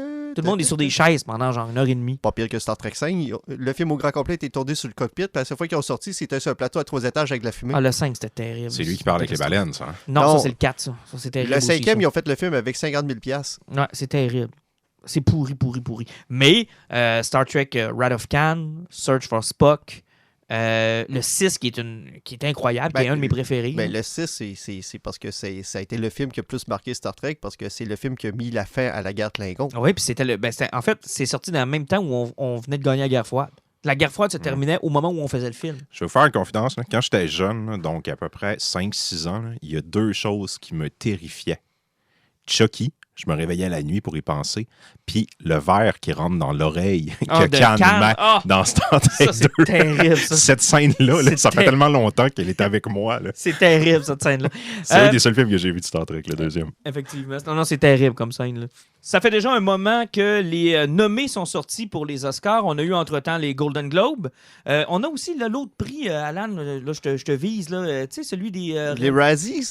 Non, pas les Razzies. Celui qui récompense là, les guildes de réalisateurs et autres. Il y a ça aussi qui donne des fois une indication pour qu'est-ce qui va gagner aux Oscars. Là, je te vois les yeux de poisson rouge. C'est pas le SAG, whatever. American Guild Awards. Notre invité va pouvoir nous dire ça tout à l'heure. Mais bref, on va s'intéresser un peu au monde des films. Et quand on parle de films, ben il y en a juste un qui nous vient à l'esprit. C'est Jean-Michel Goyette du groupe La Passion du film qui est avec nous. Jean-Michel, hello! Hey, salut les boys, ça va bien? Et ça va super bien toi-même. Oui, ça va super. Oui. Écoute, c'est quoi qu'on cherchait, là, l'autre prix qui est entre les Golden Globes et les Oscars? Ben, en fait, c'est ça, il y a chaque association là, de travailleurs dans l'industrie du cinéma. Là. On appelle ça les guildes. Mm-hmm. Fait qu'en fait, la guilde des producteurs, t'as la guilde des directeurs, t'as la guilde des directeurs photo, ainsi de suite. Là. Fait que, en fait, là, ils n'ont pas tous fait leur cérémonie, là, mais par contre, il y en a plusieurs là, qui ont fait leur gagnant là, dans les divers métiers là, du cinéma. Là. Mm-hmm. Si on regarde, on va y aller tout de suite avec la grosse catégorie avant d'y aller en détail dans le reste. Là, on regarde la catégorie du meilleur film. Est-ce que dans la liste qu'on a pour toi, il y a des surprises et des favoris? Là? Mettons qu'on les divise en 2. Je te dirais, en termes de surprise, il n'y en a pas vraiment. Il y en a peut-être un dans les nommés là, qui peut sembler surprenant. Là. Je dirais Little Woman de Greta Gerwig, là, qui a peut-être été la wild card de cette année. Là. Je veux dire, c'est quand même supposément un très bon film. Par contre, je veux dire, il y avait quand même beaucoup d'autres films qui auraient pu se hisser là. Mais sinon, je dirais, dans la catégorie Best Picture, il n'y a pas vraiment de surprise là, jusqu'à présent. En tout cas, dans les nommés. Par contre, ce qui semble se profiler à l'horizon pas mal, là, c'est 1917 là, qui est comme parti un peu de très, très loin. Là. Même avant les fêtes, là, on le voyait même pas nécessairement avoir une nomination aux Oscars. Puis justement, hier, Sam Mendes, qui a réalisé le film, il a remporté justement le meilleur réalisateur par ses pairs. On parle justement des guildes. C'est lui qui a remporté le trophée. Donc, normalement, ça, c'est un gros indicateur en tout cas, minimalement, qui devrait remporter lui-même le score du meilleur réalisateur là, cette année. Là. C'est pas mal écrit dans le ciel. Oui, mais aussi, si on a un autre... 1917, c'est le genre de film qui se démarque par la réalisation qu'il a faite, vu que le film était monté presque en plan séquence, même si ça n'était à peu près une dizaine de 10 minutes. Visuellement, c'est parfait, mais tu penses-tu que vu que lui il est sorti là, c'est ça qui va faire de l'ombre à Joker, parce que vu que lui il est plus style super-héros, tandis que là on a un film qui est très technique, c'est ce qui va nuire à Joker? Ben, très franchement, en fait, nuire à Joker, je pense même pas que Joker présentement est dans la course, là. On parle de 11 nominations, là. Par contre, je veux dire, personnellement, je le vois pas repartir avec beaucoup d'Oscars principaux, là. Je pense que dans les diverses catégories, mis à part, là, on va y aller avec Phoenix. Joaquin Phoenix, Ouais. là. Mais sinon, je le vois pas aller chercher peut-être un petit peu au niveau soit costume, maquillage ou dans ce style-là. Puis Là, encore là, c'est des pour- catégories qui sont réservées d'habitude aux blockbusters qu'on n'a pas le choix de nommer, mais qui ne méritent pas nécessairement de grand prix. Exemple, tous les blockbusters de Star Wars, les Marvel et autres, normalement se retrouvent dans les catégories d'édition, de son, de... Suicide Squad qui avait remporté un Oscar pour les Exactement. costumes. Là, tu sais, normalement, on les réserve à eux. Donc, Ouais. je suis pas sûr qu'on voudra le donner à Joker cette fois-là. Non, je pense pas. Il y a peut-être au niveau de la soundtrack aussi là, Mhm. qui pourrait peut-être créer une surprise, là. Mais sinon, je pense pas que 1917 va nécessairement faire de l'ombre. Je pense qu'il se démarque, comme Alan le disait, par tous les éléments techniques, là. On va dire le faux plan séquence. Puis justement, on parle de Roger Deakins là, qui, en fait, a été pas dire boudé par l'Académie pendant plusieurs années, là, mais on s'entend que c'est pas mal une des sommités au niveau de la direction photo. Puis cette année encore, je pense qu'il y a de très bonnes chances avec 1917 de remporter l'Oscar la meilleure direction photo. Puis justement, la guilde des directeurs photo, hier, ils ont remis le prix justement à Roger Deakins pour 1917. Mais Dickens, il avait Bon. gagné il y a 2 ans pour Blade Runner 2049 ou... Ouais, exactement. Écoute, même c'est-tu... l'année j'essaie de passée. penser. Non, l'année passée, c'était Roma. Oui. Puis Ouais, c'est c'est ça. vrai. V'là 2 ans, c'était Dickens pour Blade Runner 2041. C'est drôle que tu parles de Roma parce que il y a toujours eu le clash entre les blockbusters et les films un peu plus d'auteur ou les films plus techniques. Il y a toujours eu un clash. Les gens ont toujours eu la question, mais pourquoi les films qu'on va voir au cinéma, ceux qui sont les plus populaires, ne gagnent pas nécessairement les prix? Mais cette année, il s'ajoute un clash de plus, c'est-à-dire non seulement comment se fait-il que les blockbusters ne gagnent pas ou ne se ramassent pas d'Oscar, mais comment se fait-il que les films de Netflix, qui sont accessibles à tous, sont nommés mais repartent toujours bredouille? Il y a vraiment une question. Écoute, je pense qu'on est vraiment dans l'année du test pour Netflix. Regarde, c'est le studio qui a le plus de nominations, là, 24, puis t'as Sony qui est à 20, juste en dessous. En fait, là, ils ont 2 gros frontrunners qui est Marriage Story puis The Irishman. Puis c'est ce qui démarque un peu la cérémonie cette année, c'est que d'habitude, on a pas mal toujours une course à 2, en fait, pour le score du meilleur film. Là. Mais là, probablement que ça va rouler possiblement à 4. Mais on s'entend que c'est ça, pour cette année, Netflix a quand même 2 bons candidats. Mais oui, effectivement, ça va-tu se résulter avec des Oscars? C'est encore difficile à dire. C'est encore très difficile à dire. Justement, mais on l'avait vu il y a quelques semaines avec le Golden Globe. Netflix avait vraiment beaucoup quand même de nominations là, puis sont partis assez tranquilles. Non, effectivement. Puis, écoute, ils ont quand même des nominations au niveau des acteurs. Là. Je pense à Two Popes là, qui ont eu, Oui. c'est ça, là, des nominations pour Anthony Hopkins, puis je pense que c'est Jonathan Price. Oui, Mais exact. Je suis assez Sont d'accord même avec... présents. Ouais, je suis assez d'accord avec toi Ouais. quand tu dis que ça risque d'être l'année de test pour Netflix parce que, tu sais, il faut jamais oublier les Oscars, tous les prix en général, ben, tu sais, surtout les Oscars, il y a un aspect très politique derrière ça. Tu sais, ils veulent récompenser souvent des gens du milieu, il y a des raisons pourquoi ils donnent les prix, tu sais. Faut pas se berner, c'est pas nécessairement le meilleur film, mais il y a une raison pourquoi ces prix-là sont décernés. Puis, tu sais, on a senti souvent que dans l'industrie, Netflix, puis, tu sais, les services de streaming étaient un petit peu mal vus, puis ils voulaient pas... Ils trouvaient que ça faisait ombrage. Parce que j'ai lu un article récemment qui parle... En tout cas, on ne sait pas si c'est vrai, mais apparemment, quelqu'un proche de l'Académie aurait dit que Uncut Gem n'a pas été... il n'a pas été soumis parce que pour les gens qui étaient sur la direction, ils trouvaient que Adam Sandler, dans son historique d'acteur, il n'était pas crédible, surtout avec ce qu'il a fait dans les dernières années. Puis malgré le fait qu'il a été avec Noah Baumbach récemment, dans Uncut Gem, que je n'ai pas encore vu, mais qui apparemment est très, très fort, ben, de par ses choix, il n'aurait pas été considéré. Mais on s'entend que normalement, un Oscar, c'est supposé représenter un film. C'est pas la carrière. Mais on voit que de ce côté-là, si les dires seraient vrais, ben, il y a des choix politiques qui se font. Puis à ce moment-là, moi, je pense que si cette année, Netflix est capable de percer puis que Marriage Story puis Irishman repartent avec un certain nombre de prix, ben, ça va peut-être démocratiser un petit peu là, je sais pas, la reconnaissance que l'industrie va avoir envers ça. Juste avant de t'entendre, Jean-Michel, il y a aussi un autre élément qu'il faut pas négliger, c'est que les Oscars sont devenus avec les années aussi un élément de marketing face aux blockbusters.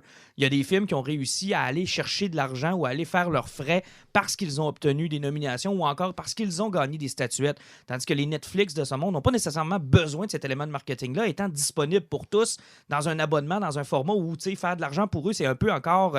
c'est difficile de calculer exactement la popularité ou combien fait d'argent un film sur Netflix. Jean-Michel, sont-tu capables de nous trouver des comparatifs? Quand on voit quelque chose comme The Irishman, on est-tu capable de savoir un semblant de box-office pour se retrouver là-dedans? Pas vraiment. Par contre, ce que Netflix a commencé à faire dernièrement, j'ai justement vu ça cette semaine, un article passé sur, je pense que c'était le nombre de vues de la série Witcher, puis je pense que c'était Irishman. Ils ont commencé eux-mêmes à dévoiler les chiffres de visionnement.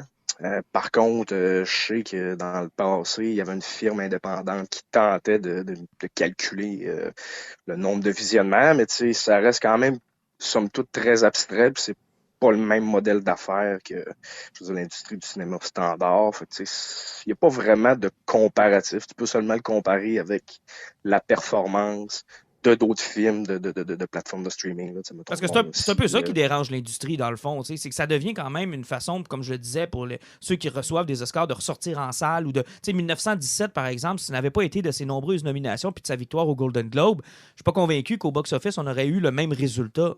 Non, c'est sûr. Comme vous mentionnez tantôt, il y a un aspect très marketing par rapport aux nominations. Ça, c'est clair, net et précis. Je veux dire, on a beaucoup de ressorties de films, justement, suite soit aux nominations ou à l'approche des Oscars. Là. Je pense Parasite, là, justement, peut-être en est un bel exemple. Là, où, justement, je pense que le Joker a peut-être sorti en salle dernièrement. Là. Donc, c'est sûr qu'il y a quand même une deuxième vie qui se fait au niveau du box-office puis au niveau des sorties en salle pour ces films-là, justement, qui sont nommés. Puis, c'est un petit peu normal aussi, là. Je veux dire, quand on y pense bien, c'est quand même très prestigieux de remporter un Oscar, alors que tu peux être seulement des fois... tu peux avoir un très mauvais film, là. Je regarde en direction de Suicide Squad. C'était correct, Jean-Michel, il y a quand même... Oui, voici. T'as ouvert une belle porte, justement. Alors, on parle de Netflix qui est un petit peu boudé par l'Académie au haut puis qui essaie de marquer son chemin. Oui, ils ont même acheté des cinémas pour promouvoir leurs films, pour respecter des délais et tout. Là, ça s'en vient tranquillement pas vite. Mais t'as ouvert la porte avec Parasite. Ça, c'est un autre, on va dire, un gemme caché des Oscars des dernières années. Le cinéma étranger commence à être de plus en plus populaire. Il commence à gagner sa place aux Oscars. Il y a plusieurs personnes qui vont chialer en faisant comme on leur donne une place de choix qu'ils ne méritent pas. Toi, ton avis par rapport à ça? Par rapport au cinéma international. International, la place qui se démarque là-dedans, c'est qu'on leur laisse-tu vraiment une place de choix où ils le méritent?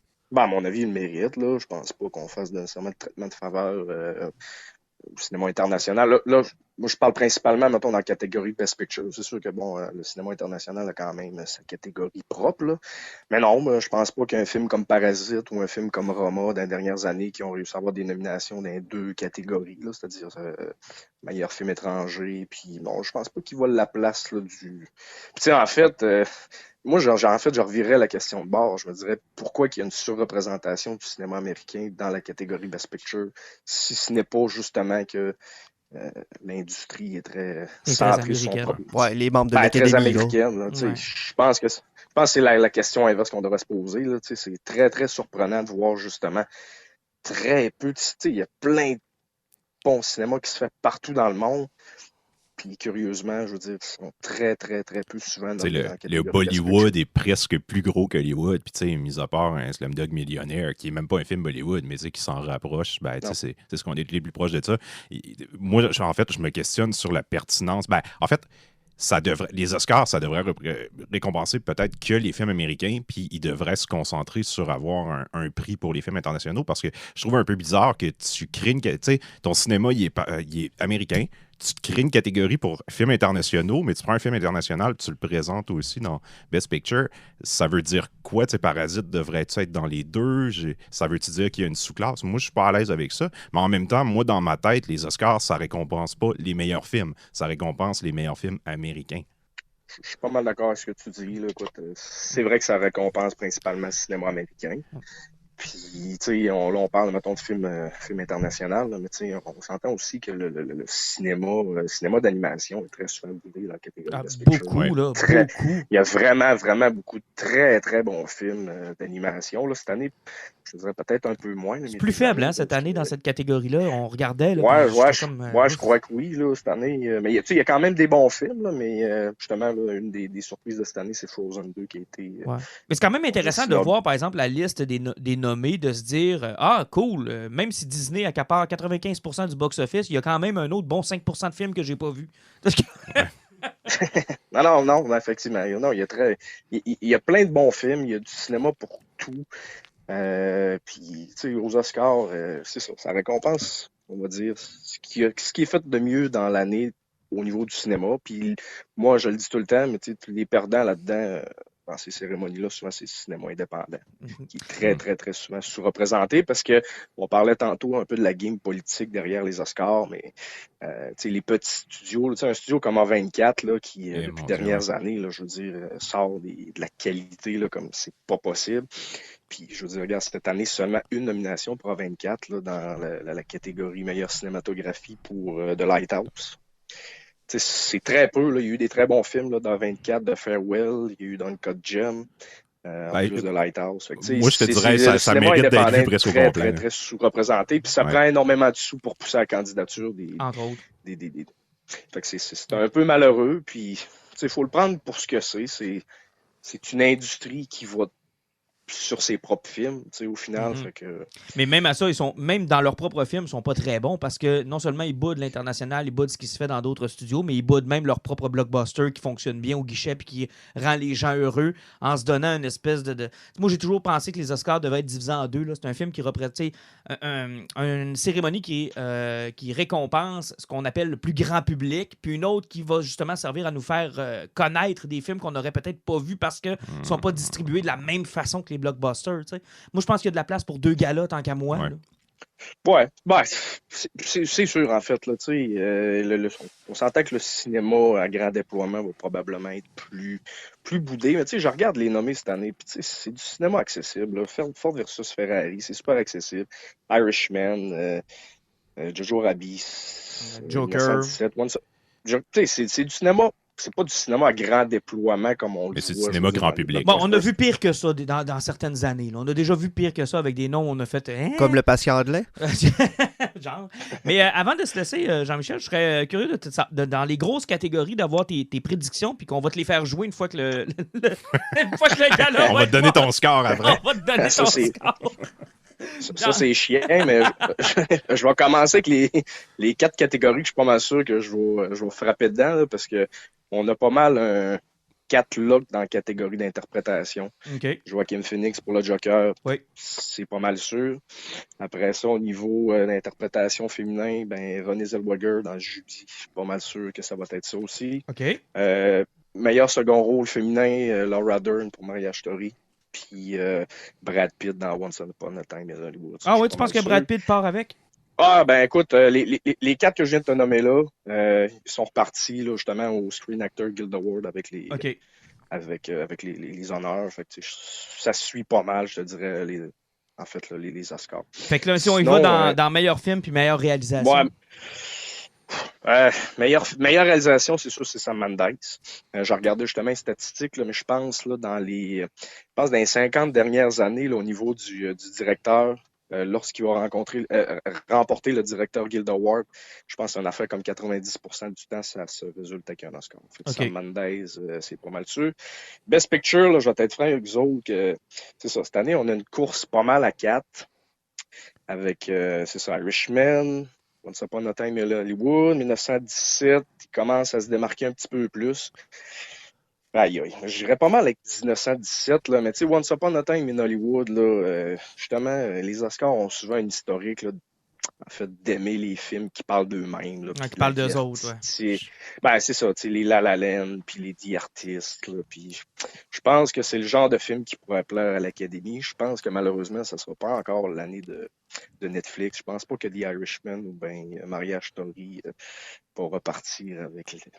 score du meilleur film. En tout cas, ça va être intéressant parce qu'il y a beaucoup plus de chances, il y a plus de suspense cette année que dans les dernières années, comme l'année passée, c'était Green Book ou Roma. Après ça, l'année d'avant, si je me souviens bien, tu avais une course avec là, j'ai un blanc de mémoire, là, mais c'était Triple La La Land, puis Moonlight. Moonlight. Fait que, souvent, c'est des courses à deux nommés, tandis que là, cette année, c'est plus ouvert à 4. Je pense que ça doit ressembler à ça. Sinon, au niveau du scénario, je verrais bien Little Woman partir avec meilleur scénario adapté, là, avec justement Little Woman. C'est quand même un roman culte. Là, donc, c'est rien que la 7e adaptation. Ouais, juste. Mais de toute façon, dans quelques années, on va en avoir un autre. Un autre. De toute façon, les gens raffolent des suites ou des Je t'envoie une petite question, Jean-Michel. Tu dis 1917 pour un meilleur film. Ça, c'est celui que tu prévois, mais lesquels t'aimerais? Je sais pas si tu as tout vu les films qui sont en liste, mais personnellement, ça serait lesquels tu donnerais le prix? Ah, moi, ça serait définitivement Marriage Story. Ah ouais? Est-ce que ça va bien dans ton couple, Jean-Michel? Bon. Oui. Oui, depuis ce temps-là, oui. Depuis ce temps-là, ça va bien. Non, mais je sais pas, il y a un petit côté... je suis un gros fan de Woody Allen. Hein, puis et mon Dieu, oui. Très Allen, justement, Noah Baumbach. Puis il y a l'avantage de ne pas avoir couché avec sa fille, fait que c'est quand même pas pire. Pas qu'on sache encore. Non, fait que ça serait pas mal, je te dirais, mon préféré, là, Marriage Story. C'est pas mal lui qui a fait ses dans mythe pour moi cette année. Là. Je pense que c'est un film hyper accessible pour tout le monde. Des interprétations d'acteurs, c'est juste hallucinant. Ouais. Puis la mise en scène de Kylo Ren puis Black Widow qui se chicanent. Kylo Ren et Black Widow. Si, hey, là, tu me dis ça, là, je vais arriver en haut, je vais me le mettre sur Netflix dans l'espoir de voir un sable laser. Puis si j'en vois pas un, là, c'est de ta faute. Mais étonnamment, tu seras pas capable de décrocher. C'est un film sur une rupture amoureuse. Ben mais oui, c'est vrai, le côté Woody Allen est présent. Au fond, les scénarios, les dialogues sont croustillants comme c'est pas possible. C'est tellement reconnu chez moi que j'aime les films qui sont basés dans la réalité. T'sais, j'aime tellement ça, voir une chose que je pourrais vivre avec ma propre blonde. Mais c'est de la fiction. C'est pas mal de la fiction.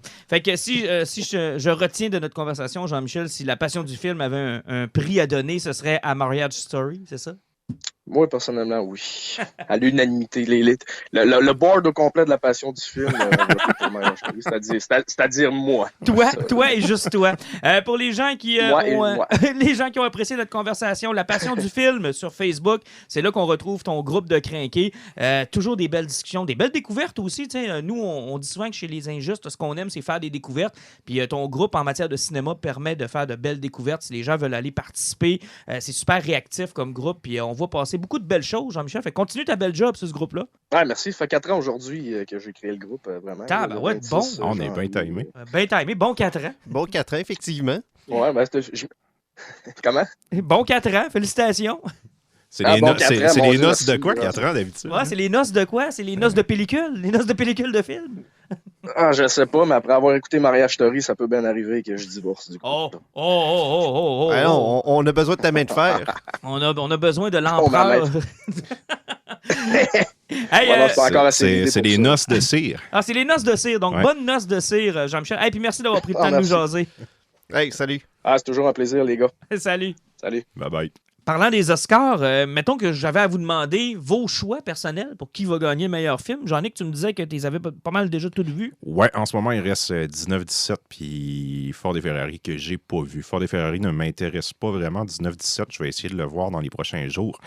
J'ai l'impression, je suis un petit peu d'accord avec Jean-Michel, j'ai l'impression que 19-17 va se sauver avec l'Oscar. Moi, personnellement, j'aimerais que ce soit Jojo Rabbit qui le gagne. Waititi a gagné mon cœur avec ce film-là parce que je trouve que c'est vraiment un film qui fonctionne autant au niveau du fond puis de la forme. L'histoire qu'il a à raconter est vraiment cool. Le film est magnifique. C'est très couillu là, de dire on va faire un film. Ce réalisateur-là en passant. Absolument. Puis j'avais capoté sur son film Hunt for Wilder People qui a fait, il me semble, tout de suite avant ou après Thor Ragnarok, qui était très cool. Ragnarok, en passant, c'est mon préféré du MCU. Là. Moi, je l'ai bien aimé, mais c'est pas mon préféré, mais c'était vraiment bien. Mais là, avec ça, en tout cas, il m'a vraiment charmé, puis je trouve que c'est un film il mériterait de le gagner. Je trouve que c'est un film qui est important. J'aimerais que Joker le gagne aussi parce qu'il est important culturellement pour ce qu'il a apporté. Moi, tu vois, je serais très satisfait que Joaquin Phoenix gagne l'Oscar. Pour moi, ce serait déjà une belle preuve. Une belle consécration. Ça serait déjà une belle consécration pour le film parce que je comprends qu'ils ne veulent pas le faire gagner au meilleur film. Là, puis j'ai pas besoin de ça pour trouver que le film est un chef-d'œuvre de toute façon. Effectivement. Mais je pense que Phoenix mérite son Oscar. Il a travaillé fort, on va se le dire. Mais tu sais, Joker a déjà eu la consécration par le succès public qu'il a rencontré. Exactement. Le milliard, c'est ça le cadeau. Il a déjà changé le monde, Joker. Jojo Rabbit, j'aimerais ça parce que j'ai l'impression qu'il n'y a pas assez de monde qui l'ont vu. Puis... Mais tu sais, je n'ai vu juste 2. J'ai vu Joker, puis j'ai vu Once Upon a Time in Hollywood dans la liste. Fait que je serais un mauvais juge de vous dire lequel va gagner. Puis tu sais, Once Upon a Time in Hollywood, je suis un peu d'accord avec Jean-Michel, tu sais. Il aime tellement ça, entendre parler d'eux autres. Il y a des grands plans, il y a des grands bouts dans Once Upon a Time où si tu n'as pas vécu à Hollywood dans les années 70, tu t'en crisses, tu t'en calisses, là. T'allais dire, Alan? Moi, personnellement, selon mon avis, il n'y en a pas beaucoup que j'ai vu là-dedans, parce que c'est tous des films que j'ai vu en annonce, que j'ai lu beaucoup là-dessus. Peu importe le film, l'histoire, comme vous allez avoir l'apprécier et tout, là, pour avoir vu 1917, puis voir la job de réalisation, là, puis de technique qui a été utilisée pour le tournage de ce film-là, que c'est presque impossible qu'il ne gagne pas, parce que au niveau technique, le film frôle la perfection. Ouais, mais au-delà du technique, si t'as rien à raconter, ça va pas mieux. C'est ça qui arrive, c'est parce que ça fonctionne. Ah, OK. Parce que, tu sais, c'est le fun, les défis techniques, mais si t'as rien à raconter, c'est un peu plate. Parce que, tu sais, on peut trouver des documentaires présentement sur le net là, qui durent une dizaine de minutes, puis ils parlent de la façon que c'est fait. Sérieusement, La Ville Fantôme, il s'est fait une maquette pour checker les ombres que ça fonctionnait. C'est parce que le scénario a été écrit pour fitter avec ses plans, tu sais. C'est parce que c'est une pièce qui fonctionne, parce qu'il n'y a rien qui ne fonctionne pas dans ce film-là, parce que chaque seconde est écrit et calculé. Alors, j'ai vu une couple de documentaires, pas de documentaires, mais de behind the scene, là, de quelques minutes, entre autres le plan où il court, là. Hey, juste harmoniser ça devait être malade. Juste le fait des tranchées qui ont été creusées pour ce film-là, la distance était calculée par la vitesse qu'il marchait et le nombre de dialogues qu'il y avait à dire. Ça fait que là, ils ont 8 minutes de temps à parler, ils marchent à telle vitesse, ça prend tant de mètres de tranchées, puis ils creusaient. Ah, c'est terrible. Mais en même temps, je suis un peu tanné des films de guerre. Puis souvent, c'est presque un automatisme aux Oscars, un film de guerre. Là. Dès que tu as un film de guerre, pouf, il remporte quelque chose. Mais je suis un petit peu tanné. Petite affaire. C'est parce que c'est souvent ce film qui se permet, c'est pour ça qu'on n'a qu'à prendre Saving Private Ryan. Steven Spielberg qui courait à travers des explosions sur la plage comme un innocent avec la caméra à l'épaule. C'est parce que ce genre de film-là est bon pour ce genre de prouesse-là. C'est un grand déploiement. C'est un grand déploiement, puis les réalisateurs se démarquent en développant des nouvelles technologies et en allant plus loin là-dessus. Ouais, effectivement, t'as raison. T'as raison. Mais tu sais, là, ce que j'aime au moins, c'est qu'on s'est attaqué à une guerre où il y a peu ou pas de cinéma qui s'est fait. Là. Ouais, comparativement au moins, à la deuxième guerre. Deuxième, c'est ça. Au moins, dans la première guerre, on va se le dire, il n'y a pas de grand... Ben, il y en a des films, là. Sortez-moi pas de Joyeux Noël, on l'a tous vu. Là. Okay, c'est pas ça l'affaire. Là.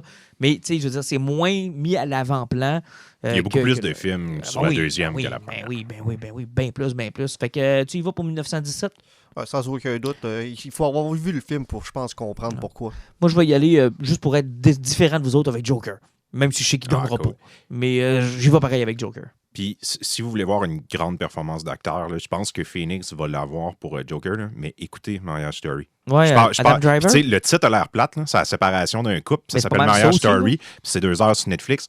Vous allez capoter. C'est beaucoup plus drôle, c'est beaucoup plus touchant que vous pensez que ça peut l'être. Puis Scarlett Johansson et Adam Driver dans ce film-là sont malades mentaux. Là, Scarlett, je savais qu'elle était bonne. Je n'étais pas encore convaincu. Je l'ai vu dans des trucs plus mainstream. Là, elle m'a convaincu que c'est une grande actrice. Puis Adam Driver, avec ce film-là, il a passé dans la catégorie de je suis prêt à voir n'importe quoi dans quoi il va jouer maintenant. C'est parce qu'il va sortir de Star Wars. Parce que le danger de faire des films comme Star Wars ou d'être reconnu ou connu par des films comme Star Wars, c'est de ne plus jamais rejouer dans rien d'autre après. Là. Ouais. Mais non, là, il rentre. Ce gars-là, il n'aura pas ce problème-là parce que moi, je dirais qu'à partir, mais il s'était cassé que j'avais été voir Logan Lucky pas longtemps après Force Awakens parce que j'avais vu que l'acteur était capable d'aller ailleurs direct à ce moment-là. Effectivement. Hey, on y va oui. Avant que je l'oublie, Alan, tu l'as envoyé ce matin, mais on a parlé de Star Wars plus tôt. Allez, de toute urgence, on va le publier sur la page. Là. Allez voir le Saturday Night Live avec le retour de Kylo Ren. Undercover Boss. C'est hilarant. Undercover Boss. Le premier en 2015 était du génie. Le deuxième, je l'ai trouvé un peu moins drôle, mais tout aussi efficace. C'est parce qu'il était moins long. Ça fait vu qu'on savait déjà comment ça allait finir, ils ont raccourci l'histoire un peu. Mais c'est tellement drôle. Hey, tu veux être un pilote comme Kylo Ren? Ah non, comme Luke Skywalker. Il te le ramasse, mon homme. Mais le premier reste, tant qu'à moi, le classique des classiques. Mais bon. Ouais. Mais ça donne à Clive ont souvent cette tendance-là. Quand ils ont un sketch qui fonctionne très bien avec un. Ils vont y revenir. Ils vont si cette personne-là revient comme host, ils vont le refaire. Puis des fois, c'est là que ça se dilue. C'est dommage. Tu dis, c'était drôle la première fois. Là, ça l'est un peu moins. Mais allez le voir pareil, ça vaut la peine. J'allais finir avec Nos Poisons. Commencez par toi, Jean-Nic. Je suis présentement en train de terminer un bouquin qui s'appelle Console Wars, la guerre des consoles. Ça raconte l'histoire de la chicane, en fait, de l'affront commercial entre Sega et Nintendo début des années 90. Donc, la sortie de la Sega Genesis. Ben oui, c'est très, très drôle, hein, comme le DC Marvel que j'ai lu, que tu m'avais fait lire un peu. C'était tellement bon, ça. Ben, c'est un peu le même concept. Ce qui est plus maladroit un peu, c'est que là, on a comme fictionnalisé les dialogues. Donc, les personnages, genre le gars, tu vois qu'il a fait une job de malade mental là, pour aller chercher, mais là, il a mis les discussions en place. Fait que des fois, ça a l'air un peu. Ça s'est-tu vraiment passé de même? Ouais, c'est ça. Puis, il a-tu dit exactement cette phrase-là? Il a-tu genre pris 3 événements puis il les a mis ensemble? Ouais. Mais au-delà de ça, le travail journalistique qui a été mis derrière, là, c'est incroyable. Il y a 300 pages de références. Parfait. Et c'est vraiment une période qui est super drôle de voir comment Sega était le petit bad boy là-dedans qui voulait détrôner Nintendo. On en apprend beaucoup aussi sur les cultures d'entreprises respectives. Si vous aimez les jeux vidéo, là, c'est vraiment cool. Comment ça s'appelle? Console Wars, la guerre des consoles, et Seth Rogen et son associé là, qui sont sur The Boys, qui vont nous faire Fear Agent, qui travaillent aussi sur Preacher. Ils ont acquis les droits, puis il y a une série Netflix qui, si je m'abuse... Tout comme l'autre livre que je t'ai prêté aussi. Qui va s'en venir aussi. Mais on est plus proche pour Console Wars, parce que c'est moins récent, là, ça fait quelques années, dans le fond, que le bouquin est sorti. Très belle lecture en ce moment. Ça va être à voir. Toi, Alan, de ton côté? Moi, je l'avais publié sur Instagram, sur Facebook cette semaine. J'ai réussi à avoir en fait de Kung Crew de Eric Erengel, une BD européenne. La BD regroupe les 2 premiers numéros. C'est pas encore terminé. Dans le fond, ça raconte une histoire où quand King Kong a débarqué sur Manhattan en 1933, il a gagné. Cool. Ça fait que Manhattan est barré. Il n'y a personne qui a le droit d'aller voir là. Et il y a un principe qui arrive avec Kong dans cette histoire-là, qui est le même problème. On vous avait parlé des 3 films d'animation de Netflix qu'il y avait eu avec Godzilla, que sa radiation qui dégageait terraformait la Terre selon ça. On a le même problème avec King Kong. Le fait qu'il soit là, il terraforme Manhattan, ça fait que tout ça revient à l'ère préhistorique. Autant la végétation que même les animaux puis de la préhistoire se repointent aussi sur l'île. Ça fait que on a affaire avec une île qui a une nouvelle jeunesse, qui est pognée avec plein de monstres, et que il y a certaines personnes qui contrôlent un peu qu'est-ce qu'il va y avoir là, c'est que tu as des équipes de pilotes de chasse, parce que ça se passe dans les années 40, ça fait que c'est vraiment juste des avialistes, qui vont faire des reconnaissances pour voir qu'est-ce qui se passe sur l'île.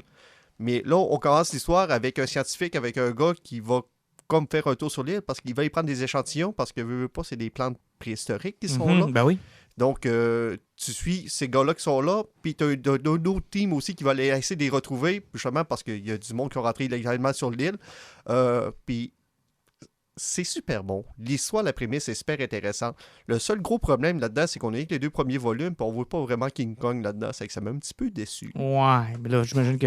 Ouais, avec la suite... C'est un gros problème, par exemple, quand il s'appelle King Kong. C'est sa face sur le dessus. Ouais, c'est comme mon Picard de tantôt. Là. Ça s'appelle Kong, puis il est sur le sideline. Là. J'ai trouvé ça un petit peu plate pour ça. Ça amène plein de bonnes idées. Le style graphique, c'est comme les pin-ups qu'on voyait sur les avions là, des chemins des années 40. Là. C'est vraiment un style très pin-up. Un des gros problèmes que j'ai vu là-dedans, c'est que souvent ce qui arrive, c'est qu'un dessinateur n'est pas nécessairement un bon écrivain. C'est que ça sonne beaucoup one-liner tout le temps. Okay, ouais. Ça fait que, tu sais, l'histoire ne se suit pas de bulle en bulle, puis de casse en caisse. C'est vraiment très one-liner pour une séquence qui est dessinée.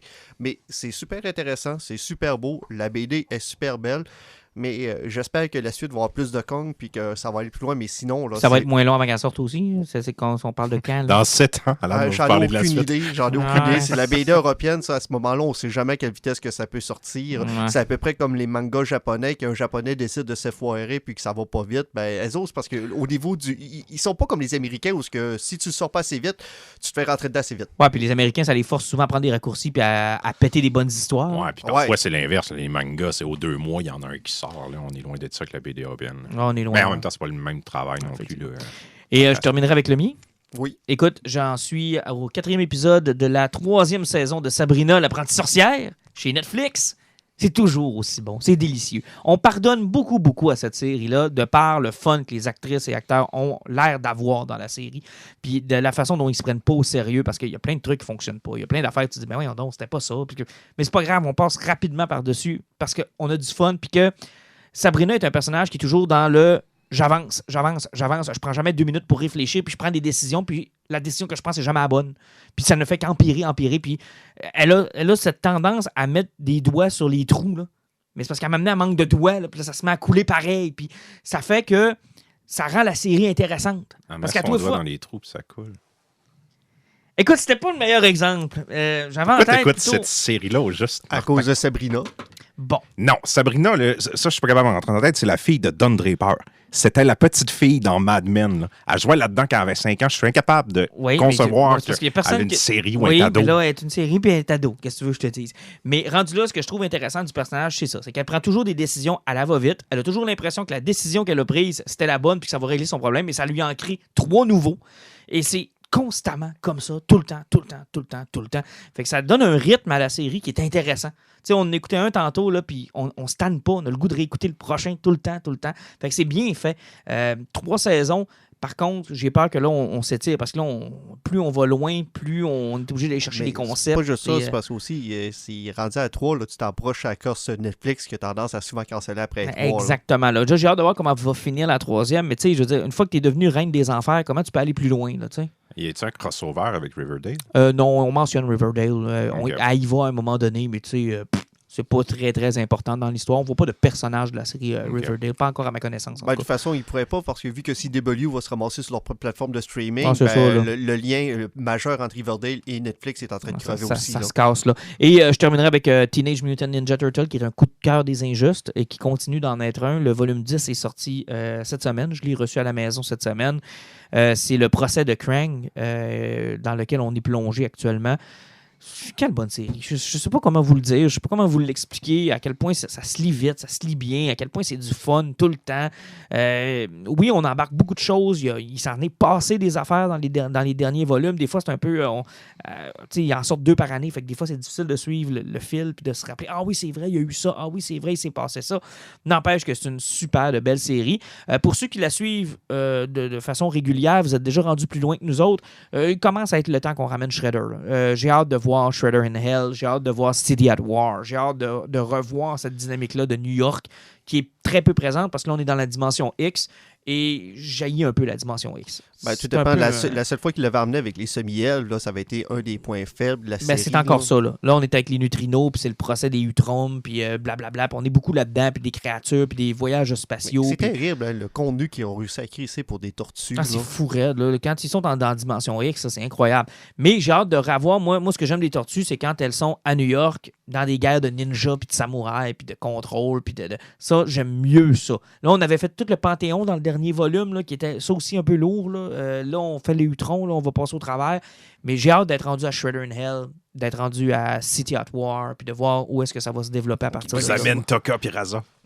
Non, mais sans compter, je sais même voir si ça va réussir à battre Fall. Ah, c'était tellement bon, ça. Ça, c'était tellement bon, là. Puis tout le bout, Leonardo était devenu méchant. Justement, tellement le milieu, c'était vraiment excellent. Mais parlant de Turtle, c'est que le Kickstarter que j'avais fait l'année passée, qui est arrivé la semaine passée aux États-Unis, présentement, je suis en attente que ça arrive au Canada. C'est que d'ici les 2 prochaines semaines environ, je devrais recevoir ça. Ça, c'est une autre affaire que je vais faire. C'est que c'est quand même pas loin de 200 petites figurines de Turtle. C'est que ça va être un petit unboxing à vous montrer. Puis on va certainement essayer ça pour vous en parler. Effectivement, ce serait le fun de se faire une game, les gars, puis de pouvoir jouer avec un peu. On est tous des fans des Turtles à part Patrice. Là, mais lui, il aime les jeux, les board games. Fait qu'il va venir pareil. Effectivement. Je vous salue. On se revoit dans 2 semaines. Puis Patrice va être avec nous dans ces 2 semaines-là, j'imagine. Oui, avec une belle santé de fer revenue. Une belle santé de fer. Exactement. Il prend 6 suppositoires, inquiétez-vous pas. Oui, je sais, c'est moi qui y mets. D'ailleurs, c'est là que je m'en vais. Donc, à tout à l'heure. Tu nous laisses sur cette image-là. À la prochaine. À la prochaine.